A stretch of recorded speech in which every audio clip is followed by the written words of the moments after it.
오늘 말씀의 제목은요, 삼손 이야기 5번째 시간입니다. 가장 어리석은 방법. 오늘 말씀의 제목은 가장 어리석은 방법이라는 주제를 가지고 우리 함께 말씀을 나누고자 합니다. 우리 성도님들 삼손 이야기 벌써 5주라는 시간 동안에 함께 나누고 있죠. 이제 삼손이 어떤 사람인지 알 것 같습니까? 이제 삼손이 어떤 사람인지 알 것 같으세요? 단순히 삼손이 머리가 긴 사람, 단순히 삼손이 힘이 센 사람이라고 생각하면 안 돼요. 이제 우리가 지금까지 삼손을 바라봤을 때 하나님께서 삼손에게 부어주신 은혜가 정말 컸구나, 그리고 그 은혜를 통해 삼손이 살아왔구나, 우리가 지금 그거에 대해서 조금씩 알아가고 있다면, 이제 오늘은 삼손 이야기, 9주의 시간 동안에 나눌 이 삼손 이야기 중에 오늘은 이제 딱 절반 이상이 됐네요. 그렇죠? 절반 이상. 오늘부터 이제 삼손이 사람들을 막 때리기를 시작해요. 그래서 삼손이 어떠한 일들을 저지르고, 그럼에도 불구하고 하나님께서 삼손을 통해 어떻게 하시는지에 대해서 우리가 이 시간에 좀 함께 나누는 시간을 가질 거니까요, 바라는 건 우리 성도님들 삼손 이야기를 내가 오늘만 듣고 끝나지 마시고 다음 주에는 또 뭘 할지 미리 좀 읽어보세요. 미리 삼손에 대해서 한번 쭉 읽어보시면, 아, 목사님이 설교 때 이런 이야기를 했구나, 이런 메시지 안에 또 이런 메시지가 있었구나라는 걸 알 수 있으니까요, 내가 지금 듣는다, 오늘 삼손 우리가 15장 1절부터 8절까지 들었으니까 다음 주는 다음 주에 들어야지라고가 아니라 미리 좀 읽어오시면 말씀을 들을 때 더 풍성하게 들릴 수 있으니까요, 매주마다 다음 주 말씀을 좀 읽어오시면 너무나 귀할 것 같아요. 그래서 우리 성도님들 오늘도 삼손을 통해서 하나님께서 어떻게 역사하시는지, 그리고 오늘도 우리가 삼손이 되어 보아서 삼손을 통해서 내가 어떻게 살아가야 하는지, 왜 내가 그렇게 살아왔는지를 좀 한 번 더 점검해 볼 수 있는 우리 미라의 성도님들 되시기를 축복합니다. 날씨가요 많이 추워졌어요. 그리고 내일부터 영하 1도래요. 우리 이번 주는 좀 추웠죠. 추워졌다가 어제부터인가요? 날씨가 다시 좀 푹해졌어요. 18도, 19도까지 올라갔는데 내일부터 0도, 영하 1도 이렇게 내려간다고 합니다. 그건 무엇을 얘기합니까? 날씨가 이제는 앞으로 더 추워진대요. 근데 우리 성도님들도 아시죠? 날씨가 영하 10도도 춥지만 사람에게 가장 춥다고 느껴지는 게 몇 도냐면 0도예요. 0도 때 되게 추워 보이잖아요. 그렇죠? 뭔가 두꺼운 걸 입기도 애매하고, 그러다 보니까 우리가 이번 한 주도 아마 우리 성도님들도 옷을 잠바를 입기는 애매하고, 근데 잠바를 벗기는 또 춥고 이랬을 거예요. 근데 이제 앞으로 초겨울에 들어왔고 단풍을 못 봤어요. 그렇죠? 단풍을 못 봤는데 너무 아쉽지만 어찌되었건 이제 날씨가 추워진다고 하니까 우리 성도님들 감기 걸리지 않도록, 또 비염 가운데 있는 성도님들은 물도 많이 마셔서 이번 겨울 춥다고 몸을 움츠리는 것이 아니라 더 뜨겁게 성령 충만할 수 있는 이번 겨울 되시는 우리 모든 성도님들 되시기를 축복합니다. 말씀에 들어가기 전에요, 데이비드 웰스 신학자님이 이렇게 말씀하셨어요. 하나님의 계시 대신 자신의 전망과 목적을 택하는 자는 복이 아닌 재앙을 자초하게 된다. 오늘도 이 이야기가 삼손의 이야기와 동일하지 않을까 싶습니다. 뭐라고요? 하나님의 계시 대신에 자신의 전망과 목적을 택하는 자는 복이 아닌 재앙을 자초하게 된다. 어쩌면 우리의 이야기이기도 하죠. 우리는 항상 하나님의 계시 대신에, 하나님의 말씀 대신에 우리의 전망과 우리의 목적을 택하는 경우가 참으로 많잖아요. 바라기는 우리 미라의 성도님들 하나님의 말씀 가운데 살아가는 우리 모두가 되기를 소망합니다. 나의 전망과 목적을 택해서 축복이 아니라 재앙을 보는 것이 아니라 언제나 하나님의 말씀 안에 복을 누릴 수 있는, 그래서 오늘 말씀처럼 어리석은 방법이 아니라 가장 지혜로운 방법으로 살아갈 수 있는 우리 미라의 성도님들 되시기를 축복합니다. 오늘 말씀의 제목은 무엇입니까? 가장 어리석은 방법이라는 주제를 가지고 우리 함께 3가지로 나눠보기를 원하는데요, 첫 번째입니다. 당한 만큼 갚아주는 것은 정당화될 수 없는 어리석은 방법이라는 거예요. 첫 번째, 당한 만큼 갚아주는 것은요, 정당화될 수 없는 어리석은 방법입니다. 제가 목회를 하기 전에 저에게는 항상 저 이야기가 저의 이야기였어요. 어떤 거냐? 나는 꼭 상대방을 통해서 당한 만큼 갚아주는 것이 저의 철학이었어요. 이 사람이 나 한 대 때려? 그럼 나는 2-3대 때려야 돼. 이 사람이 나한테 나쁜 짓을 했어? 그럼 나는 이 사람한테 더 나쁜 짓을 해야 돼. 악을 악으로 갚았던 게 저의 모습이었어요. 근데 오늘 삼손의 이야기를 첫 번째 시작하는 그 이야기를 보니까요, 어떻게 시작을 하냐면 이렇게 시작해요. 당한 만큼 갚아주는 것은 정당화될 수 없는 어리석음인데, 오늘도 이 삼손이 어리석은 모습을 가지고, 어리석은 방법을 가지고 살아가더라는 거예요. 자, 오늘 우리 함께 좀 본문을 볼까요? 본문 보면 이렇게 시작합니다. 사사기 15장 1절에서 3절 말씀에 보니까 이렇게 시작하죠. 얼마 후 밀 거둘 때에 삼손이 염소 새끼를 가지고 그의 아내에게로 찾아가서 이르되 라고 시작을 합니다. 우리 저번 주에 말씀 14장 마지막 말씀이 어떤 말씀인지 아시죠? 어떤 말씀인지 기억나십니까? 아니, 한 주가 지났는데 목사님 어떻게 기억하겠어요? 그래서 오늘 다시 한번 더 말씀드릴 거예요. 저번 주 마지막 이야기는 삼손의 아내가 어떻게 되었어요? 친구 주변에 있는 사람에게 빼앗기는, 그 사람에게 아내가 되는 그런 사건이어서 결혼이 됐어요, 안 됐어요?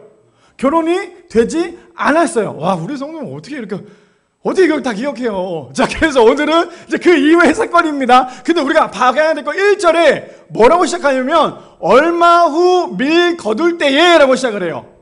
잘 보세요. 얼마 후 밀 거둘 때에 라고 시작하는 건 뭐냐면, 그만큼 시간이 지났다, 안 지났다?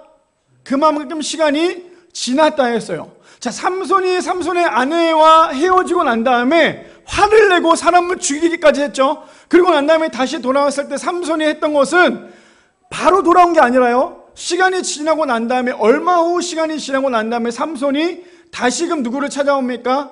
아내를 찾아와요. 근데 우리가 봐야 될 건 뭐냐면, 얼마 후 밀 거둘 때라고 얘기하는 거는 무엇을 얘기하냐면요, 추수하고 있는 거예요. 이제는 추수할 때죠. 이걸 우리가 봐야 돼요. 왜 봐야 되냐면, 오늘 이것을 놓치면 오늘 말씀의 전체적인 흐름, 전체적인 날씨와 계절, 이 모든 것을 우리가 못 잡을 수 있어요. 그래서 우리가 봐야 될 건 뭐냐면, 얼마 후 밀 거둘 때, 제가 강조하는 이유가 있어요. 조금 이따가 잘 보셔야 돼요. 어떤 데인 줄 알겠죠?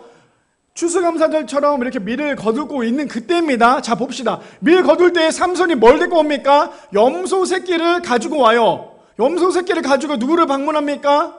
아내를 만나기 위해서 방문을 해요. 자, 그때 당시 풍습을 보면 염소 새끼를 갖고 가는 건 어찌됐건 선물이었어요. 그래서 이걸 가지고 줘야지만 그 장인어른과 이야기할 수 있는 그런 시간이었어요. 그러니까 삼손이 빈손으로 가기엔 좀 그러니까 염소 새끼를 가지고 갑니다. 그런데 어떤 일이 벌어지는지 봅시다. 에게로 찾아가서 이르되 내가 방에 들어가 내 아내를 보고자 하노니 장인이 들어오지 못하게 하고. 저는 저거를 보면서 우리나라의 상황과 만지니까요, 너무 혼란스러웠어요. 만약에 제가 장인어른이었어도 충분히 저럴 수 있거든요. 근데 지금 저기의 상황과 우리의 상황은 좀 달라요. 아시죠? 그래서 이걸 우리가 좀 제대로 알아야 돼요. 자, 어떤 건지 아시겠죠? 염소 새끼를 가지고 와서 아내를 만나려고 합니다. 내가 그래서 내 아내의 방에 들어가려고 했는데 누가 막습니까? 장인어른이 안 돼! 들어가면 안 돼! 라고 하면서 장인어른이 삼손을 맡기고 있다는 거예요. 왜 맡고 있을까요? 다음 절 봅시다. 2절에 보니까 그 이유가 있습니다. 이르되 내가 그를 심히 미워하는 줄 알고. 누구를 미워한대요? 삼손의 전 아내죠. 결혼 아직 안 했으니까 삼손이 결혼하려고 했던 그 여자였어요. 그렇죠? 그 여자를 심히 미워했다는 이유가 무엇입니까? 화를 냈잖아요. 왜 삼손이 화를 냈어요?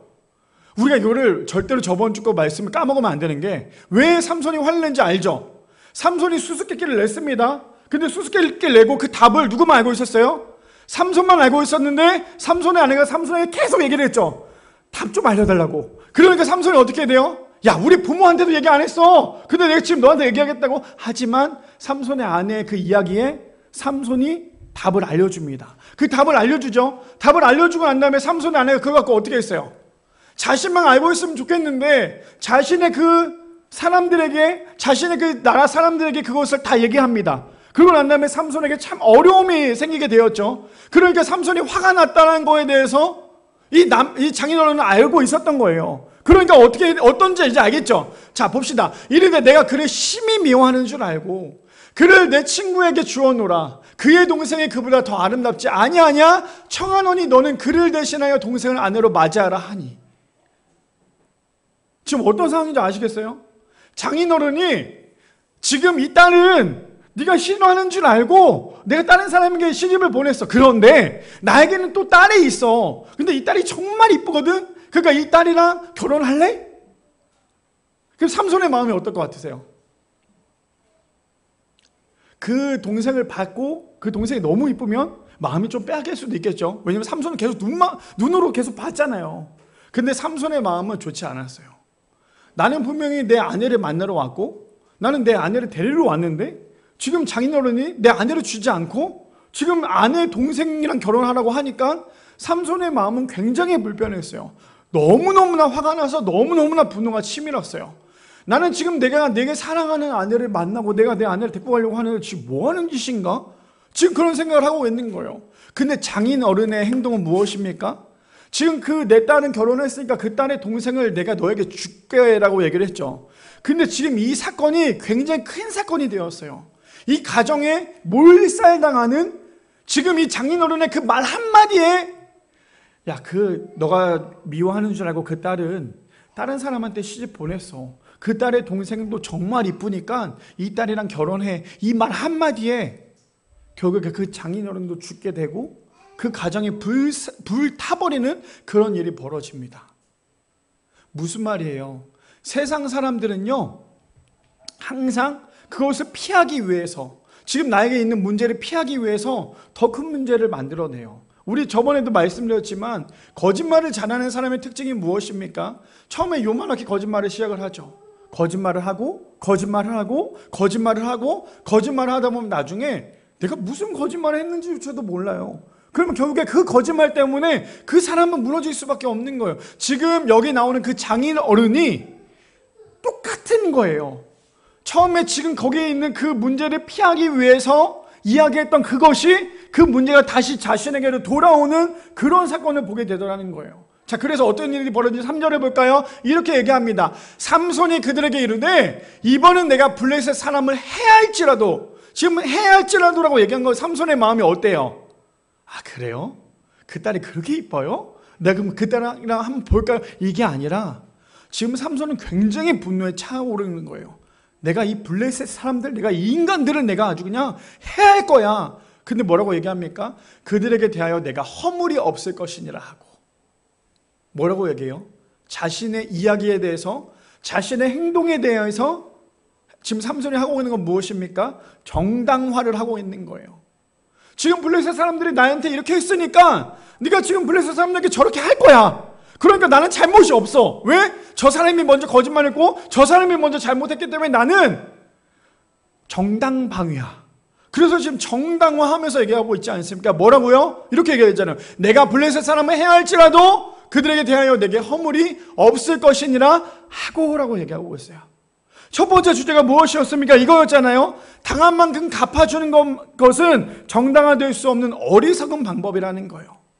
만약에 삼손이 진짜 하나님을 제대로 믿었고 정말 나시린처럼 살아왔고 그렇게 살기를 소망했더라면 삼손은 저런 행동도 하지 않았겠죠. 근데 정말 놀라웠던 건 뭐냐면 저런 행동 속에서도 하나님이 여전히 일하신다라는 거예요.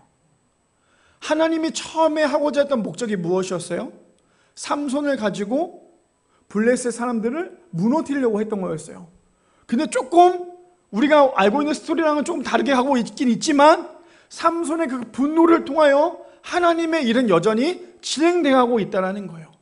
그런데 우리 성도님들 한 줄 동안 살면서 나에게 너무나 힘들게 했던 사람들 한번 생각해 봅시다.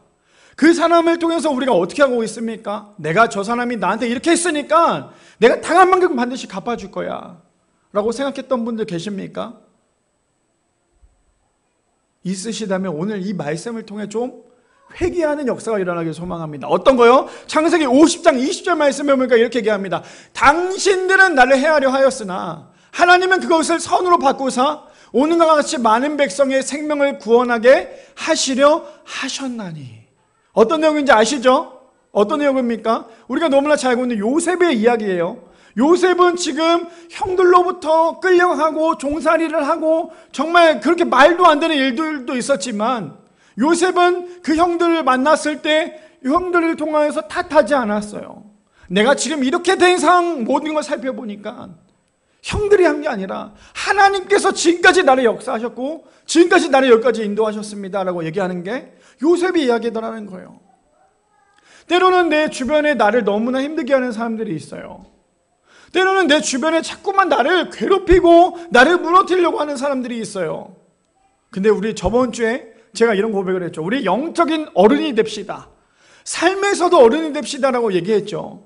그렇다면 내 주변에서 나를 끊임없이 괴롭히는 사람이 있다면 그 사람을 당한 만큼 갚아주는 것이 아니라 그 사람 때문에 기도할 수 있고요, 그 사람 때문에 우리가 더 하나님을 바라볼 수 있는 거예요. 근데 그게 아니라 그 사람 때문에 기도하지 않고 그 사람 때문에 하나님을 바라보지 않고 있다면 그 사람 때문에 우리는 영적인 어른이 될 수 없고요, 삶에서도 어른이 될 수 없는 거예요. 주변에 언제나 항상 내 주변에 나를 돕는 사람만 있는 사람이 몇 명이나 되겠어요. 대부분 다 나를 힘들게 하고 나를 넘어뜨리려고 하는 사람들이 많을 거 아니에요. 하물며 요셉은 형들이 요셉을 넘어뜨렸어요. 근데도 불구하고 요셉이 했던 말은 무엇입니까? 당신들 때문이 아니라 하나님께서 지금까지 나를 역사하셨습니다. 하나님께서 지금까지 나를 역사하셨습니다. 이거를 아는 사람은, 이 은혜를 아는 사람은요, 내가 이번 한 주 동안에 힘들었던 것들이 아무것도 아닌 게 되는 거예요. 근데 이것을 모르는 사람은 그냥 이번 한 주 동안 정말 아이고 너무 힘들었네, 괴로웠네 라고 밖에 할 수 없는 거예요. 때로는 내 주변에 나를 괴롭히는 사람들이 내가 그 사람들로 인하여서 영적으로 성숙할 수 있는 기회가 될 수 있다는 거, 은혜가 될 수 있다는 거예요. 그뿐 아닙니다. 요한일서 2장 15절에서 16절 말씀에 보니까 이렇게 얘기를 합니다. 이 세상에나 세상에 있는 것들을 사랑하지 말라. 누구든지 세상을 사랑하며 아버지의 사랑이 그 안에 있지 아니하니. 그래서 우리가 해야 될 건 무엇입니까? 세상을 사랑해서는 안 된다는 거예요. 하나님만 사랑해야 된다는 거죠. 근데 우리가 여전히 세상을 사랑한다면 그 안에는 하나님의 사랑이 없다라고 얘기해요. 왜요? 이렇게 얘기하고 있기 때문에 16절에 보니까 이는 세상에 있는 모든 것이 육신의 정욕과 안목의 정욕과 이생의 자랑이니 다 아버지께로부터 온 것이 아니요 세상으로부터 온 것이니라. 바라기는 우리 미라의 성도님들, 세상 사람들이 하고자 했던 당한 만큼 갚아주리라 라고 생각을 했던 세상 사람들의 그 생각과는 달리 당한 만큼 갚아주는 것이 얼마나 잘못된 것인지 우리가 알아서 그들을 통해 우리가 성장할 수 있는 기회가 된다는 거. 삼손은 어땠습니까? 그것을 알지 못했어요. 알지 못하니까 오히려 내가 이만큼 피해를 받기 때문에 내가 더 큰 피해를 사람에게 줄 거야 라고 생각했던 게 삼손이었어요. 근데 비단 그게 삼손만의 이야기가 아니라 여전히 우리의 이야기가 똑같다라는 거죠. 왜요? 삼손이 지금 장인어른의 그 한마디에 분노가 나서 나는 이만큼 정당해, 나는 저렇게 해도 나는 정당해라고 얘기하는 삼손의 이야기와 지금 우리의 삶 가운데 이야기가 다르지 않다라는 거죠. 그래서 우리가 해야 될 건 무엇입니까? 영적인 어른, 삶에서 어른이 되기 위해서는 여전히 나를 힘들게 하고 여전히 내 인생 가운데 너무나 걸림돌 같은 사람이 있을 때 그 사람을 통해서 걸림돌이 아니라 디딤돌로 사용할 수 있는, 그래서 그 사람들을 통하여 하나님을 더욱더 바라볼 수 있는 우리 미랄의 성도님들 되시기를 축복합니다. 두 번째입니다. 두 번째 이렇게 얘기하죠. 목적 없는 열정은 어리석은 방법이 될 수밖에 없다는 거예요. 두 번째입니다. 목적 없는 열정은요, 어리석은 방법이 될 수밖에 없습니다. 우리 성도님들 열정 가득하시죠? 저도 열정은 정말 가득해요. 제 목소리만 들어봐도 아시죠? 얼마나 열정적인 사람인지, 얼마나 열정적인 사람인지 아시죠? 제가 처음에 전도사 시절에 20대 때잖아요. 20대 때 전도사를 처음 하는데 선배 사역자분이, 선배 목회자분이 저에게 그런 얘기를 했어요. 제 전도사 때였어요. 황보원 전도사, 너무 목적 없이 열정적으로만 하면 나중에 그게 아무것도 아닌 게 돼. 결국 그러다 보면 너는 지칠 수밖에 없어. 그러니까 목적을 가지고 열심히 해야 돼. 어쩌면 그 선배 목회자가 저에게 했던 말이 저에게는 지금까지 걸어올 수 있는 가장 귀하고 복된 이야기였던 것 같아요. 왜요? 사실 처음에 그분도 전도사님이었어요. 저보다 2살밖에 차 안 났고요. 근데 그 전도사님이 저한테 그 얘기를 했을 때 제가 기분이 좋았을까요? 나빴을까요? 좋았다면 아마 제가 지금보다 훨씬 더 큰 인물이 되었겠죠. 근데 그 전도사님이 저한테 그 얘기 했을 때 제가 지나 잘하지 나한테 지금 이래라 저래라야. 그래서 제가 그분이 한동안 얘기를 안 했거든요. 너무 화가 나서. 근데 그게 시간이 지나다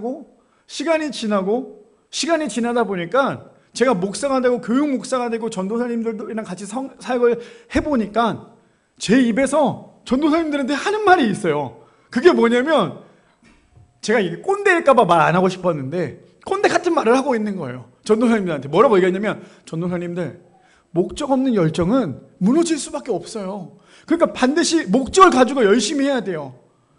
그 얘기를 내뱉는데 제가 얼마나 몸에 소름이 돋던지 결국 나도 꼰대였구나. 근데 제가 왜 이런 얘기를 하냐면 오늘 본문에 나와요. 얼마나 목적 없는 열정이 얼마나 자신을 무너뜨리는지 오늘 좀 본문을 살펴볼까요? 사사기 15장 4절부터 봅시다. 삼손이 가서 여우 300마리를 붙들어서 그 꼬리와 꼬리를 메고 회를 가지고 그 두 꼬리 사이에 한 회를 달고. 자, 우리 성도님들 저 4절 읽어봤을 때 어떤 마음이 드세요? 동물의 왕국 보신 분 계십니까? 저는 동물의 왕국 광팬이에요. 그리고 저는 막 유튜브에서도 저번에도 말씀드렸지만 동물에 대한 관련된 거 되게 많이 보는데 저 내용이 우리가 그냥 삼손이 그 여우 300마리 잡았구나 그냥 이렇게 얘기하겠지만 여우 300마리 잡는 거 쉽지 않아요. 여우 얼마나 빠릅니까? 근데 사실 저기서 말하는 여우, 저 여우의 원어가 뭐냐면요, 여우랑 조금 비슷하지만 좀 다른 동물이에요. 자칼이라고 아세요? 자칼? 객과예요. 그것도 객과인데 저 원어는 원래 자칼이라는 단어를 쓰고 있어요. 그러니 자칼이라는 단어를 쓰고 있지만 여기서 말하는 건 또 여우라고 얘기하죠. 어찌됐건 비슷한 객과긴 한데 여우 300마리를 잡았다라는 거 결코 쉬운 일이 아니었어요. 근데 우리가 이걸 봤을 때 일반적인 사람이 여우 300마리를 잡는다, 이게 가능할 것 같으세요?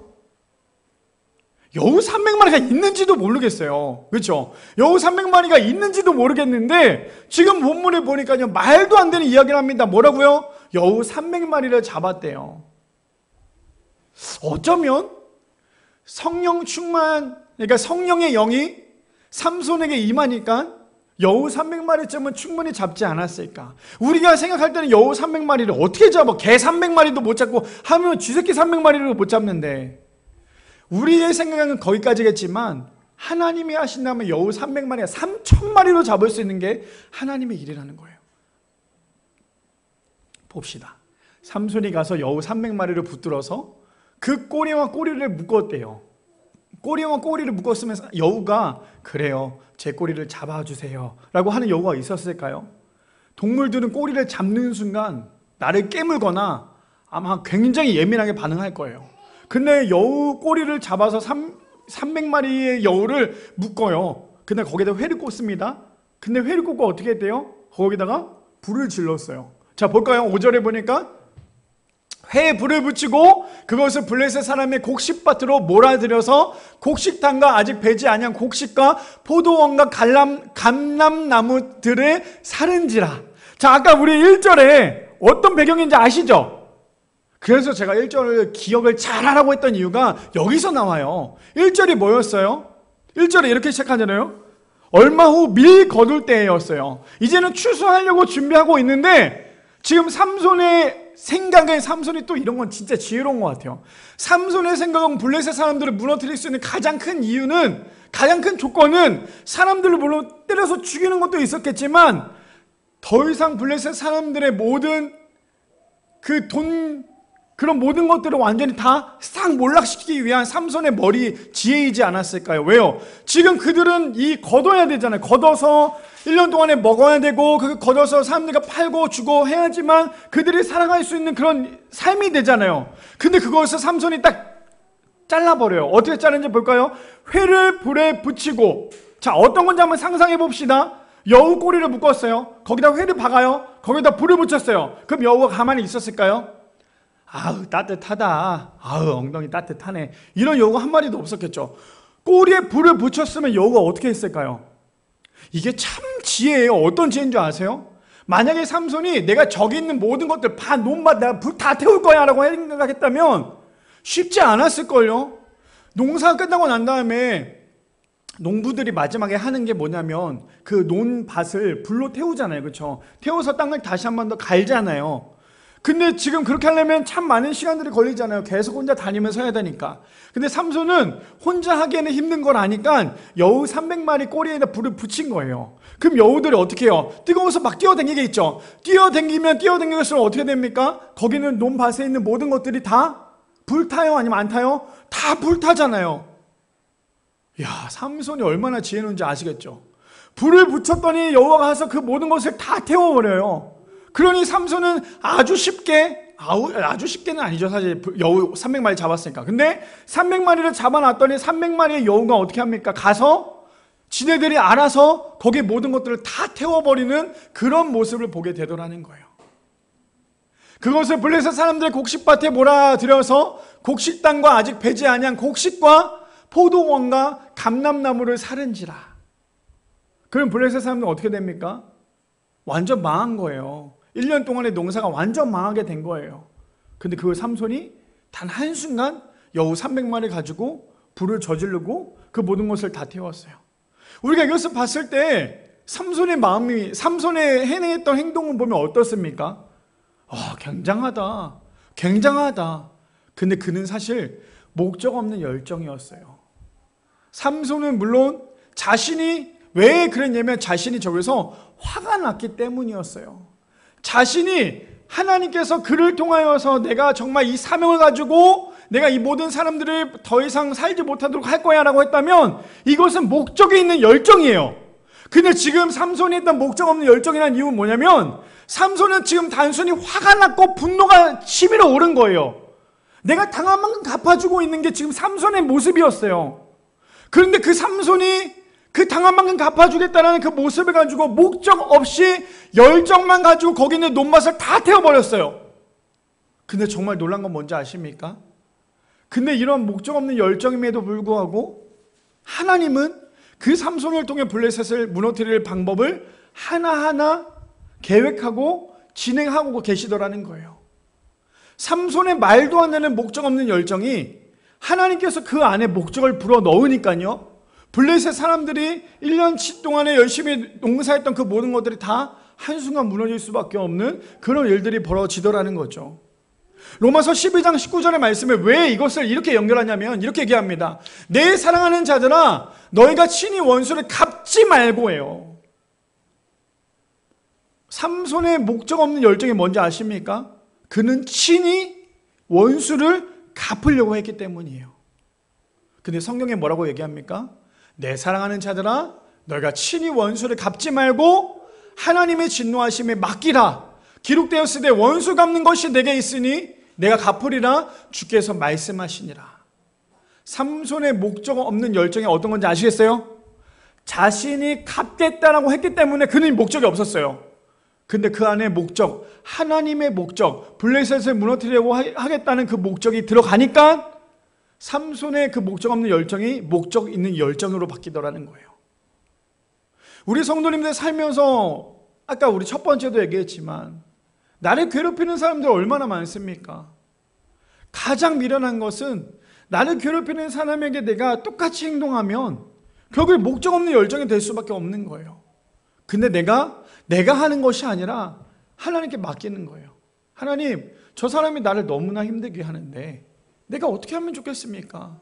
나는 감당할 수가 없어요. 나는 감당할 수 없으면 그럼 저 사람이 나를 괴롭히는데 내가 어떻게 하면 좋겠습니까? 라고 할 때 하나님께서 우리에게는 은혜를 주실 거예요. 어떤 은혜요? 야, 내가 할 거야. 걱정하지 마. 또 하나는 네가 좀 더 성숙해지기를 바래. 하나님의 말씀이 이런 말씀이지 않을까요? 하나님을 정말 닮아가는 사람은요, 절대 악에 속하지 않아요. 하나님의 자녀는 절대 악을 악으로 갚지 않아요. 로마서에도 뭐라고 얘기합니까? 악을 선으로 이겨라. 얼마나 억울해요. 얼마나 화가 나요. 솔직히 제가 이 말씀을 준비하면서 저도 화가 났어요. 꼭 이래야 될까? 꼭 이래야만 할까? 근데 하나님이 끊임없이 말씀하신 건 그거예요. 내가 너에게 성령을 주지 않았냐? 내가 너에게 성령 충만하게 주지 않았냐? 내가 너에게 영을 주지 않았냐? 근데 왜 너는 여전히 네 마음대로 네 생각대로 하고 있냐? 하나님이 우리에게 계속 그렇게 말씀하신다는 거예요. 바라기는 우리 미랄의 성도님들, 내가 그 악을 이기기 위해서 목적 없는 열정을 가지고 그 사람에게 그것을 갚아주는 것이 아니라 하나님께서 나를 통해서 일하실 수 있도록 목적을 가지고 열정을 가지고 살아갈 수 있도록, 그래서 나에게 힘들게 하는 모든 사람에게 내가 하려고 하는 것이 아니라 하나님께서 직접 하실 수 있도록 하나님께 매달릴 수 있는, 그래서 어리석은 방법이 아니라 지혜로운 방법으로 이겨낼 수 있는 우리 미랄의 성도님들 되시기를 축복합니다. 마지막 세 번째입니다. 이렇게 얘기하죠. 세상의 눈앞에서 우리 자신은 곧 하나님이 살아계신다는 증거가 되어야 합니다. 마지막 세 번째는요, 세상의 눈앞에서 우리 자신은 곧 하나님이 살아계신다는 증거가 되어야 한다는 거예요. 저는 저 이야기를 어디서 갖고 왔냐면, 제가 너무나 좋아하는 필립 얀시라는 목사님이 계세요. 그 목사님의 책 중에 한 부분인데 그 내용이 너무나 감동이 되었어요. 그 내용이 무엇이라고요? 세상의 눈앞에서 우리 자신은 곧 하나님이 살아계신다는 증거가 되어야 된다는 거예요. 여기 앉아 계신 모든 성도님들이 하나님이 살아계신다는 증거가 되기를 소망합니다. 세상 사람들이 나를 봤을 때, 아야, 너 보니까 하나님 살아계시지 않는 것 같아 라고 얘기한다면 우리는 하나님을 제대로 믿고 있는 게 아니에요. 그렇다면 우리가 해야 될 건 무엇입니까? 너를 보니까 하나님이 진짜 살아계시는 것 같아. 너를 보니까 진짜 하나님이 살아계시는 것 같아 라는 소리를 들을 수 있는 우리 모두가 되기를 소망합니다. 자, 봅시다. 사사기 15장 6절에서 8절 말씀해 보니까요, 이렇게 시작합니다. 블레셋 사람들이 이르되 누가 이 일을 행하였느냐. 지금 누가 화가 났어요? 누가 화가 납니까? 블레셋 사람들이 화가 난 거예요. 왜 블레셋 사람들이 화가 났어요? 삼손이 여우 300마리를 가지고 불을 질렀잖아요. 그들이 먹을 수 있는 모든 식량을 다 태워버렸잖아요. 그러니까 블레셋 사람들이 화가 났어요. 근데 지금 우리가 보면은 어떤 내용인지를 보면 드라마처럼 한번 생각을 해봅시다. 갚아주고 있어요. 어떻게 해요? 삼손의 장인어른이 삼손을 속였죠. 그리고 그러니까 삼손이 화가 나서 불을 질렀어요. 그 불을 질렀던 블레셋 사람들이 다시 삼손을 향해서 그거 복수를 하려고 하는데 어떤 복수냐 한번 봅시다. 사람들이 대답하되 딥나 사람의 사위 삼손이니 장인이 삼손의 아내를 빼앗아 그의 친구에게 준 까닭이라 하였더라. 블레셋 사람들이 올라가서 그 여인과 그 아버지를 불사르니라. 이제 조금씩 스토리가 풀려가는 것 같으세요? 어떤 스토리인지 아시겠어요? 삼손의 장인어른이 그 말 한마디에 결국에 그 모든 문제에 하물며 죽음까지도 삼손을 향해서 있었던 게 아니라 삼손의 장인어른과 삼손의 집에 어떤 일이 벌어집니까? 불사지르는 그런 일이 벌어졌어요. 근데 이게 언제부터 이 일이 생각이 되는지 아시죠?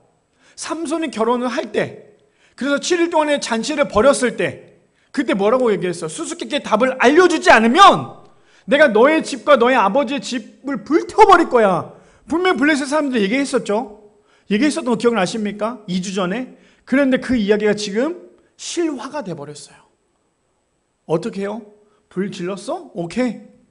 그럼 내가 삼손 때문에 불이 났고 이렇게 됐으면 삼손이랑 결혼을 하려고 했던 그 가정에 내가 불을 지를 거야. 저 내용을 보면 우리는 어떤 생각이 드세요? 참 사람이 비열하다. 세상 사람들은 그거 아십니까? 약한 사람들을 공격해요. 세상 사람들을 절대 강한 사람은 괴롭히지 않고 공격하지도 않고 괴롭히지도 않은데 세상 사람들은 가장 약한 사람들, 가장 약한 부분을 건드립니다. 지금 저 사람들이, 블레셋 사람들이 해야 될 건 사실 뭐예요? 지금 장인어른과 그 집을 불살이 지르는 게 아니라 누구를 죽여야 됩니까? 삼손을 죽여야 되는데 삼손은 못 죽이겠어요. 왜요? 삼손 너무 세잖아요. 그러니까 그들이 했던 것은 가장 약하고 연약한 그 가정에 불을 지르려고 했던 게 이 사람들의 모습이더라는 거예요. 하나님을 믿지 않는 사람들이 하는 행동이에요. 이해되세요? 하나님을 알지 못하는 블레셋 사람들이 행했던 행동이에요. 그래서 우리 성도님은 블레셋 사람들이세요?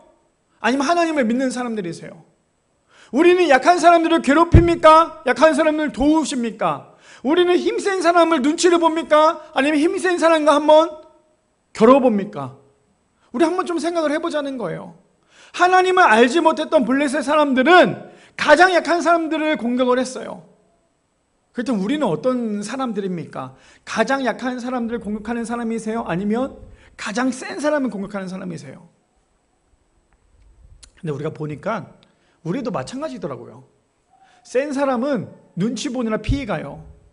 근데 나보다 조금 약한 것 같다. 그럼 그 사람은 아주 짓밟죠. 그게 우리의 모습이라면 오늘 성경에 나오는 블레셋 사람들의 모습과 다를 게 없다라는 거예요. 그래서 우리가 해야 될 건 무엇입니까? 약한 사람을 돕고 약한 사람과 함께 해야죠. 그게 우리의 목적 아닙니까? 자 봅시다. 7절 말씀 계속 이어서 가면요, 삼손이 그들에게 이르되 너희가 이같이 행하였은즉 내가 너희에게 원수를 갚고야 말리라 하고, 8절이요 마지막 절이네요, 블레셋 사람들의 정강이와 널쩍 다리를 크게 쳐 죽이고 내려가서 에담 바위 틈에 머물렀더라. 저기서 8절에 블레셋 사람들의 정강이와 널쩍 다리를 크게 쳤다는 뭐냐면, 그 사람들 한 사람 찾아가서 정강이랑 널쩍 다리를 친 게 아니라, 저 말의 뜻은 뭐냐면 삼손이 너무 화가 나서 무기를 가지고, 아니 뭐 맨손으로도 될 수도 있겠죠, 그냥 블레셋 사람들이 보이는 족족 그냥 다 때려 죽였다라는 모습이에요. 그걸 이렇게 표현하고 있는 거예요. 널쩍 다리와 정강이라고 얘기하고 있어요. 그러니 삼손의 분노는 어떤 것입니까? 내가 방금 뭐라 그랬어요? 반드시 복수하리라 라고 얘기했던 삼손이 행했던 것을 블레셋 사람들을 보자마자 다 죽여버렸어요. 다 죽이고 난 다음에 삼손이 행했던 건 무엇인 줄 아십니까? 이렇게 행하죠. 다 쳐 죽이고 내려가서 에담 바위 틈에 머물렀더라. 삼손이 블레셋 사람들 다 죽이고 난 다음에 삼손이 행했던 것은, 야 봤지? 이게 아니라 삼손이 죽이고 난 다음에 에담 바위 틈으로 숨었어요. 왜 숨었을까요? 본인도 두려움은 있었겠죠. 근데 저기 배경을 보면 에담 바위 틈은 산짐승들이 참 많아요. 그래서 사람들이 잘 가지 않는 곳이에요. 근데 삼손이 그런 게 겁나지 않잖아요. 그러니까 삼손이 가장 사람들이 가지 않을 만한 곳에 가서 숨어 있더라는 거예요. 오늘 세 번째 주제가 무엇이었어요? 이거였잖아요. 세상의 눈앞에서 우리 자신은 곧 하나님이 살아계신다는 증거가 되어야 된다고 얘기를 했어요. 그래서 오늘 저는 마지막 이 절 가지고 끝냈으면 해요. 고린도전서 1장 27절에서 29절에 보니까 이렇게 얘기합니다. 그러나 하나님께서 세상에 미련한 것들을 택하사 지혜 있는 자들을 부끄럽게 하려 하시고 세상에 약한 것들을 택하사 강한 것들을 부끄럽게 하려 하시며 라고 얘기하고 있어요. 우리는 세상 사람들은 가장 약한 사람들을 공격하려고 하지만 하나님은 반대로 해요. 약한 사람을 들여서 강한 사람을 치려고 합니다. 그 다음 28절에요. 28절, 하나님께서 세상에 전한 것들과 멸시받는 것들과 없는 것들을 택하사 있는 것들을 패하려 하시나니, 마지막 29절에 이렇게 끝납니다. 이는 아무 육체도 하나님 앞에서 자랑하지 못하게 하려 하십니다. 삼손의 잘못된 어리석은 방법은, 물론 그 안에 하나님께서 역사하셨기 때문에 블레셋 사람들을 이겼지만, 그의 어리석은 방법은 자신의 복수감이었어요. 내가 이만큼 당했으니까 이만큼 갚아줄 거야 라고 했던 게 삼손이었지만, 그럼에도 불구하고 그 안에서 하나님께서 일하시니까 하나님이 원래 계획대로 블레셋 사람들을 처단하겠다라는 하나님의 계획대로 삼손을 통해서 일하시더라는 거예요. 우리 성도님들은 그러면 정말 나의 모습 속에 세상 사람들이 바라봤을 때 정말 하나님의 자녀의 모습이십니까? 아니면 여전히 내 모습 속에 블레셋 사람들의 모습이십니까? 하나님이 함께하는 사람은 받은 만큼 갚아주는 것도 아니고요, 또 내가 당한 만큼 갚아주는 것도 아니고, 그리 아니하실지라도 목적 없는 열정이 아니라 하나님이 함께하시는 사람은 내 모습 속에서 세상 사람들이 봤을 때 저 사람 진짜 하나님 믿는 사람이구나 라는 모습을 보여줄 수 있는 거예요. 바라기는 우리 미라의 성도님들, 오늘 말씀의 제목이 무엇입니까? 가장 어리석은 방법이었어요.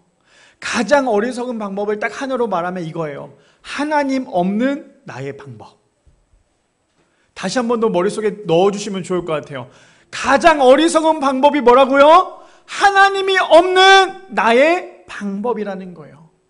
바라기는 하나님이 없는 나의 방법이 아니라 하나님이 주시는 지혜를 가지고 하나님이 원하시는 방법대로, 지혜로운 방법대로 살아갈 수 있는, 그래서 삼손처럼 저렇게 복수의 꿈꾸는 것이 아니라 여전히 나를 통해 하나님의 나라와 하나님의 일을 이끌어 가실 수 있도록 사용받고 쓰임받을 수 있는 우리 미란의 성도님들 되시기를 축복합니다.